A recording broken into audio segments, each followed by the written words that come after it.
A little mental health tidbit for the day. Um, some people call this a coffee talk because they drink their coffee and have a chat. I'm having a walk talk. I apologize for the wind, and I apologize if I need to holler at my dog once in a while and that I'm out of breath. This helps me get things done. So sometimes one of the best things you can do is in the realms of like overthinking, anxiety, overwhelm, is often you have to identify if you're thinking about things that are completely out of your control and what's in your control. And it sounds very simplistic, but a lot of the times people don't really stop to think about if they're thinking in these ways. And it's not easy to just turn all your worries off and fix your mental health 100% just thinking about these things. But the more you do it, the better it gets. And I can promise you, when you remember this stuff, it does make a difference.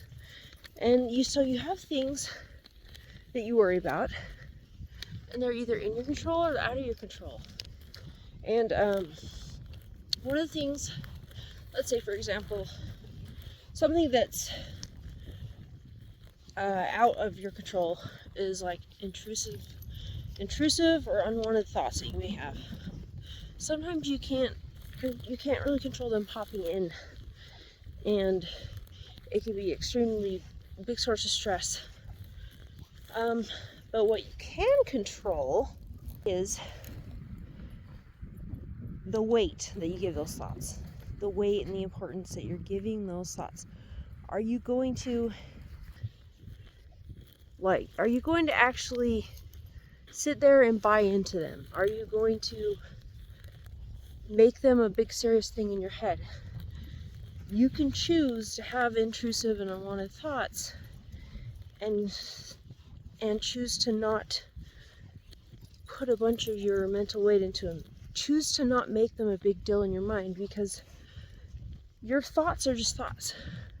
Your thoughts are not necessarily reality. They can be, and a lot of the times, especially in bad scenarios like bad, intrusive, and unwanted thoughts, they aren't reality. They don't have to. You can question them. You can question your thoughts. You can, choose how much mental weight you're going to put into those thoughts. And that is something that you can control. So, can versus can't, right there. Another one is your urges. Your urges and your impulses. I'm just going to get some shots of the dog, not just my face. Your urges and your impulses are really hard to control, right? And I know for myself that can feel scary. But you need to realize that your urges and impulses are not you, and you have power over what you do with them. Okay?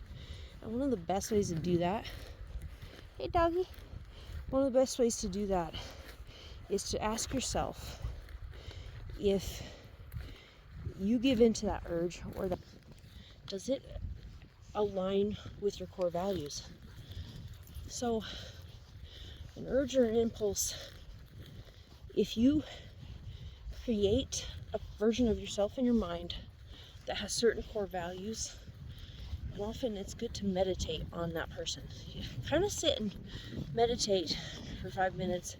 Now you don't have to close your eyes, you don't gotta do any of that. You just gotta think about it, on who you really want to identify as a person, and reinforce in your mind a person that doesn't do that. The person that you are at your core doesn't do the things that your urge voices tell you. So you can't always control your urges, but you can act in line with your core values. You have that choice. That is the choice that you have. What are you going to do? Are these the values that are at your core? What these urges are telling you. Also, like in regards to healing, a healing process. If you're going through a healing process, this one's frustrating. I've been through a lot of this recently. You can't really choose how long that healing process is going to take. So if you're sitting there, that's an out of your control thing.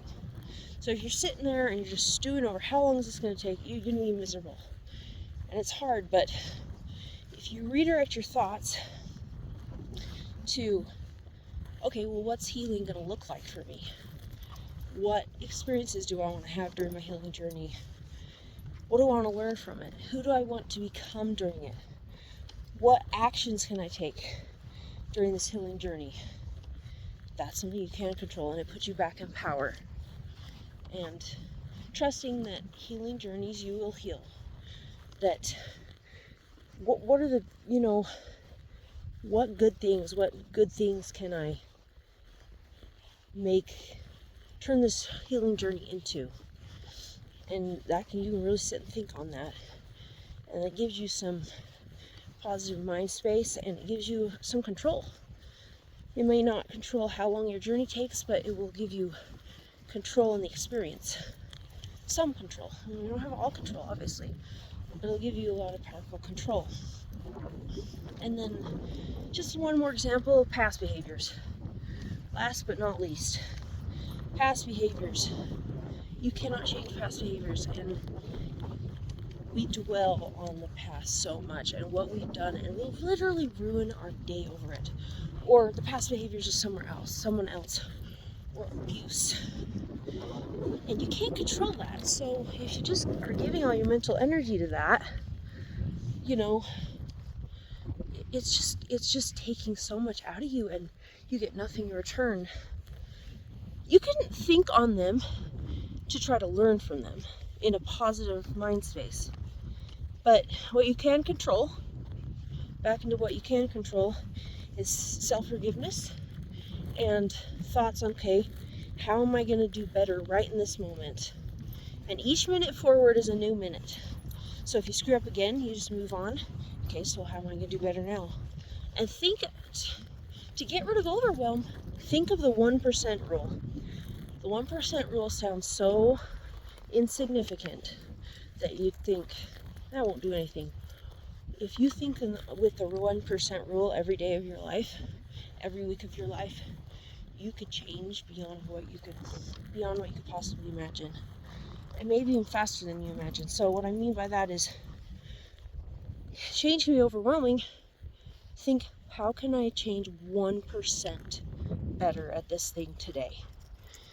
1%. And if you slip up again, you just try again. And then for a week, let's just give it a week timeline.